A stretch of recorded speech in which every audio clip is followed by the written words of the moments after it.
Teachers are natural innovators, entertainers, and problem solvers. They dream of growing old into the profession, teaching their kids. But sometimes career goals shift or change, and that makes opportunities outside of the classroom seem intangible. Questioning, who am I if I'm not a teacher? I'm your host, Alexandra Simon. And I'm your co-host, JoDee Scissors. This is The Great Teacher Resignation.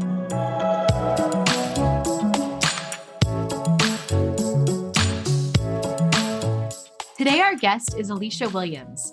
Alicia is an educator, visionary, and thought leader.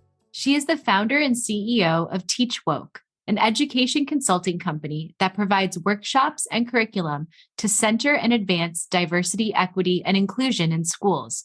Her latest venture is an edtech startup called Justli. Welcome to the show today, Alicia. Thanks so much for having me. Thanks for being here. We're so excited to meet with you, especially since you're covering that CEO space that we talk about so often. And in one of our past episodes, another Alicia that was on the show says that teachers are CEOs of their classroom. So how did you go from classroom CEO to being a CEO of your own business? Really, it started off in 2016. I was a brand new teacher. I had gotten to teaching via Teach for America. So I moved to Houston, Texas, was a founding teacher. So there was like 8 staff members, 100 students, and we literally built a school from scratch, which was an exciting time, a little chaotic, but we did it. And so there were so many lessons and things that I learned in classroom, and really a lot of essential transferable skills from managing to grading to teachers are so amazingly talented. And we do so many things every single day that I think that we often don't even give ourselves credit for, right? Like we have a list of probably 10,000 things to do every day. And so really, I kind of took inventory to think about what are the skills that I'm doing and how can I transfer them into not only my own business, but into other areas of my life. So more practically, what that looked like was I developed a framework called the 4 Ps, and I'll explain each one briefly. But the first is plant, right? The ideas that we have, even for TeachWoke, from our curriculum to our workshops, they all started with a seed. And those seeds started in my classroom, right? As a former science teacher, then as a social justice teacher, I really had these ideas all along that we now implement and I sell in my company. The next P is to practice. So during my time as a teacher, I got at bats. I was practicing leading professional development workshops, leading book clubs, being the grade level chair, taking on leadership roles and responsibilities. And then the next P is to produce, right? So then I began to produce, gather my lesson plans, gather the things I was creating as a teacher, my intellectual property. And then finally, protect. I thought, well, if I'm going to transition out of the classroom, I need to legally protect myself, get my LLC, get my business going. And from there, protecting my intellectual property, my genius. And so those are just a few of the more practical ways that I was able to transition from classroom to CEO. Thank you for explaining that in a very instructional way. I like your little mnemonic device that you use too. Those are really excellent skills. And I like the way that you brought it back to seeds and your students, because I know as a teacher, I learned so much just from engaging with students on a daily basis about their lives, about the way people learn, about how our backgrounds inform decisions that we make. They were really one of my greatest teachers of all time. I am a student always. And in my classroom, I really made it a point to teach from a lens of equity. And I didn't always get it right, but I tried to decenter myself as much as possible because I wasn't the only one that had the knowledge. My students taught me, I taught them, and there was this beautiful exchange of information every day. So I'm grateful for that. I just see the teacher brain at work here, like the organization, the thought, the methodology that you use to outline that. It's just teacher brain all the way. So I loved hearing about how you got started. And I want to know a little bit more. What was the transition like from classroom teacher to education consulting? And how did you make that happen? So I was a teacher. I taught for 5 years. And about year 3, I knew and I felt in like my spirit, my being, that it was time to transition. I didn't know what that transition was going to look like exactly, but I knew that a shift was going to happen. I thought originally it was going to be law school. My plan A was to go to law school and like be an education lawyer and like keep fighting the good fight. And then there was other plans for me. And so I was teaching, the pandemic happened. We went on spring break in March of 2020, thinking like, okay, great, we'll be back, in a week. And we didn't go back to school, all of us, right? And so that experience really transformed so much in me and even like awakened so much in me. And so from my experience, now being a virtual teacher, like millions of other ones, having to figure out how to turn this like printed lesson plan into like a digital thing that my kids can type on, all of that. I learned so many skills. And so I really started to think about like, one, what does this look like for me to continue and like enjoy this freedom of like teaching virtually? Once I got a taste of it and I could go to the post office on a Tuesday and not have to call off work to get to like, those were things that I really enjoyed, or like being able to go to the doctor when I wanted to. And so getting that taste of freedom for me was beautiful. So I started to develop a plan. In January of 2021, I affirmatively like made the decision, I'm going to transition at the end of this school year. So what does that look like? Number one, money. I need to at least make my teacher salary. And so what in the world am I going to do to at least live my same lifestyle? Because I do not want that to diminish. So I started to backwards plan, just like great teachers do. During my prep periods or during when I was, traditionally going to be at recess, since I had that time back now, I started making a list of friends, principals, school leaders, district leaders that I knew personally that I could reach out to talk about, hey, I'm starting to teach woke. We do DEI workshops. Are you interested? And from there, really just had consultations for the next 4 or 5 months to secure the contracts that allowed me to fully transition as of June 15th. 2021, that was our Juneteenth. And when I fully transitioned from classroom to CEO.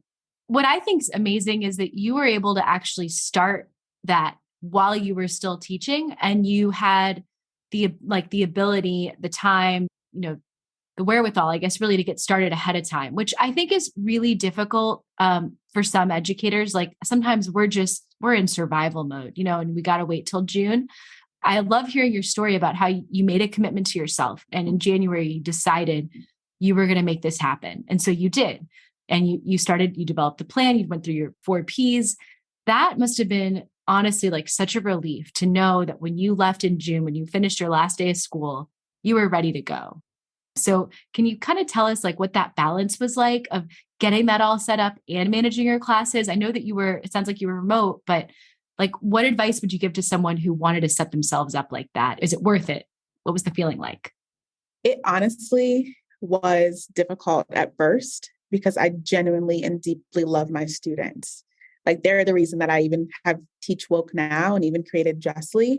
And so to think about like, goodness, like I'm going to be leaving them. I'm not going to see them every day because we had such close relationships. That was a really hard decision, right? And I don't think that, walking away or transitioning is easy. And so I don't want to glamorize that. But I think I've always tried to lead from a place of honesty and transparency. And so it was telling my students, hey, Miss Williams is going to be transitioning out of teaching, and I'm not going to be a teacher next year. And what am I going to go do? Well, I'm going to go start my own company. And surprisingly, not even surprisingly, my students were like, wow, what kind of company? That's really cool. So they were even super supportive. So once they got on board and like were able to still connect with me and follow us on Instagram and all of that, I felt much better. And so, when I turned in my resignation, it felt like, whew, this is real. My benefits end, what day, so I can figure all of that out. But then really just trusting and believing that like I'm a woman of faith. And so just like taking a step and knowing that everything that I need, all the support, the resources, the money, like everything will come to me when it's supposed to. So that is how I really transitioned and took the leap of faith to make the step.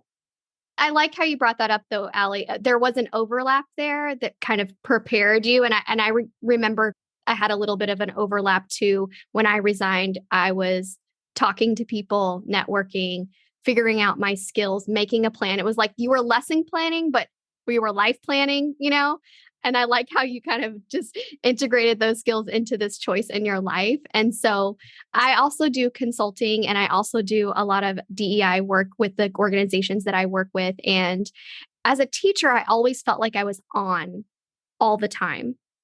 As a consultant, sometimes people feel that way too. Do you feel that way as a consultant, as a CEO, as someone that is leading 2 companies now? What do you feel like? Ooh, that teacher on is very real. And I think oftentimes I wasn't aware of how on I was, like mentally, spiritually, physically. And so as a CEO and as leading, 2 companies, there is this sense of, oh my goodness, I have so many things to do. There's so many people depending on me. So there's this onness that happens. But what I really made it a point to do, especially after transitioning out of the classroom, was one, I'm just really intentional about how I show up and spend my time. Because my honest as a teacher, I would wake up at 4:30, go to the gym, get breakfast, be at school at 7, not leave till 5. Like there was just like all of these different demands. So the way that I'm like dismantling that in my own life is one, by starting my day with like ease and slowness. Like I wake up at 5, have my meditation, do my devotion. Like I ease my way into the day and that spirit and energy feels really sacred. And so I try to combat this spirit of like onness with ease and also building in rest. So on my calendar, Sunday evening, I spend about 30 minutes to an hour block planning my time in my calendar. And in that, like I start with me first. Like Alicia's going into her calendar before anything else. And so no matter the client, no matter the request, and there are certain blocks in my calendar during the day where I am available for meetings, phone calls, responding, so that not everything feels urgent and my time I'm owning and not my time owning me. So those are just ways that I kind of decenter that oneness that oftentimes people have and CEOs have. That is really great advice. I've actually never heard anybody ever say that when you're forecasting your week, where are you in there? Just you, not your work, not your other responsibilities. Where are you and where you need to be? And I love that. And I love the way that you wake up and you start your day, because I think like as a teacher, that morning was always so chaotic, and my mornings are a lot different now. And I will say the big difference that I noticed, and I'm wondering if this is part of how your morning is a little bit more calm, when you're able to work remotely, you really get rid of a lot of the things that take up time in the morning. Like I don't have to get ready to the same extent that I would get ready for school. I might be able to prepare my lunch right before I eat it versus having to pack it like the morning of or the night before. And so you really remove a lot of things that kind of stress people out in the morning, I think. So it's nice if you transition to something where you're starting your own company or you're going into a role that's remote, you have more time built into your day. But I just think that's such a great thing that you shared with our listeners, to really start your day in a way that's going to fill you up and to prioritize yourself. Because as teachers, we always come last, I feel like, because we love our students. And then if we have our own family, it's like our family. And then whatever's left over goes to the teacher. And so like reprioritizing yourself at the top, because you cannot be a great CEO or business owner if you're not taking care of yourself. And honestly, the same thing for teachers. Like it's hard to be the best teacher if your tank is always on empty. So great tips overall. Really appreciate you sharing those.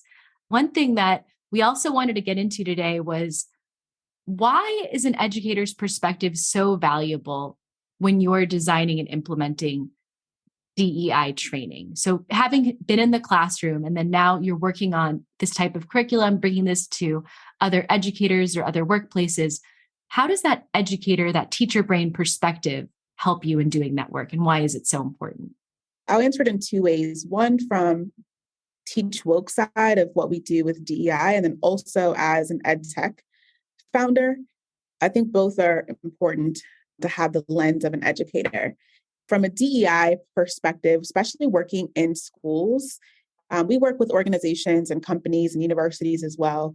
But I think from the lens of an educator, it's important to go into schools understanding the landscape and really understanding the nuances, the challenges, the barriers that exist within education, right? We know there's so many statistics around educational inequity and injustice. And so having that lens, being passionate about those things, seeing it for myself firsthand as a teacher who, we all have bias, has my own biases, also seeing it within my own colleagues and how they treated certain students, that lens is critical because it reminds me of why I'm doing the work that I'm doing, right? So students that look like me, students that come from marginalized communities and identities can really have a space where they feel that they can be anything they want to be.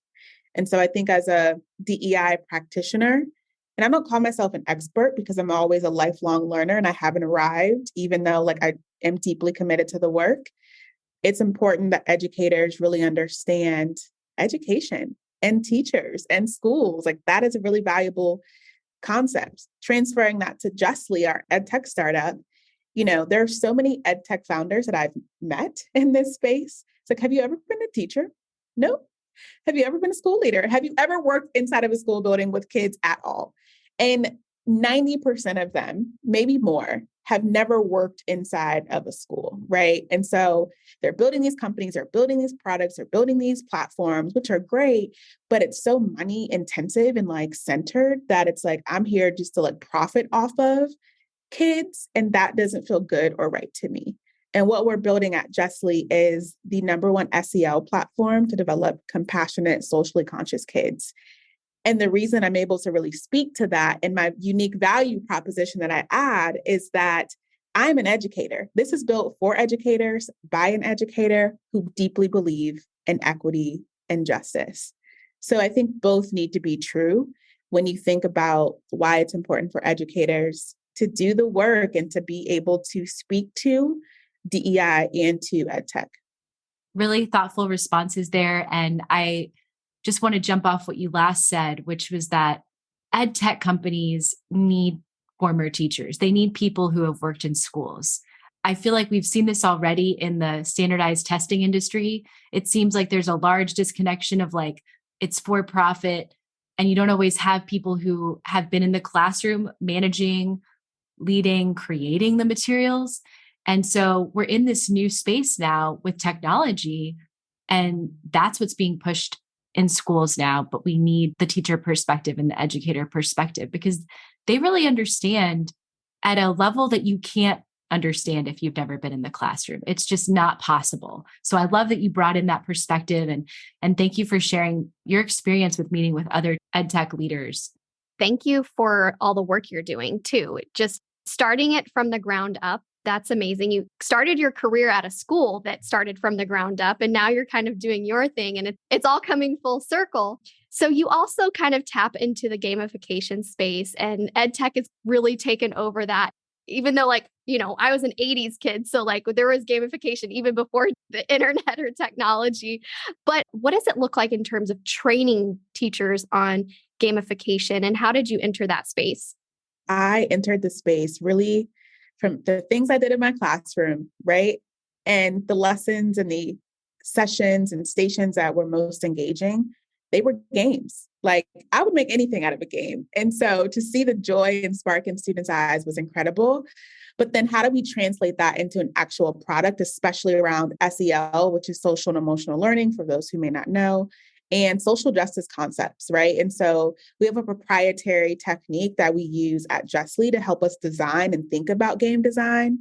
And then we have some incredible people on our team. We have an incredible game development advisor who worked at Xbox. And so they really help us think through the nuances and things that, make games and tech more fun for kids. And so I would say that it's really exciting to create a game for, millions of kids to use one day. Kids of all ages love games. Even adults love games. So there's no better way than to enhance learning than to include gamification, as a part of curriculum design and what's offered in the classroom. So I love that. And I'm really excited to check out Justli more deeply now and see what you offer, because I'm just really inspired right now. Alicia, it has been so wonderful having you on the show. We hope that our listeners have been able to learn from your transition from classroom CEO to startup founder CEO of your own company. If you'd like to connect with Alicia, you can find her on LinkedIn under her name, Alicia Williams. And if you'd like to connect with her on Instagram, you can find her at teachwoke or at justli.co. That's JUSTLI.co.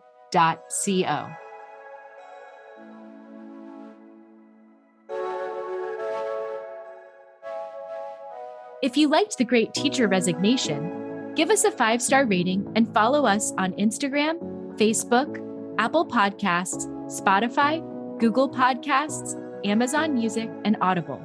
Today's episode was written and recorded by me, Alexandra Simon, and my co-host, JoDee Scissors. Executive produced by Teacher Brain. Produced and edited by Emily Porter. Original music, Emoji by Tubebacker. Special thanks to our sponsor, Paper Planes Ed.